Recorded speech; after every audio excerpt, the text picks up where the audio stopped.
سبق نمبر 21 کا نام ہے وقف۔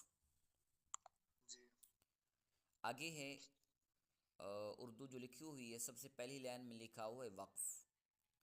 وقف کے معنی ٹھہرنے اور رکنے کے ہیں، یعنی جس کلمے پر وقف کریں تو اس کلمے کے آخری حرف پر آواز اور سانس دونوں کو ختم کر دیں۔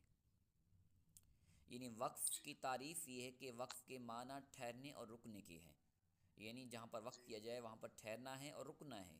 یعنی جس کلمے پر وقف کریں تو اس کلمے کے آخری حرف پر آواز اور سانس دونوں کو ختم کر دیں، یعنی وہاں پر آواز بھی ختم کرنی ہے، سانس بھی ختم کرنی ہے۔ کیسے؟ مثال ہم سمجھیں، جیسے الحمد للہ رب العالمین۔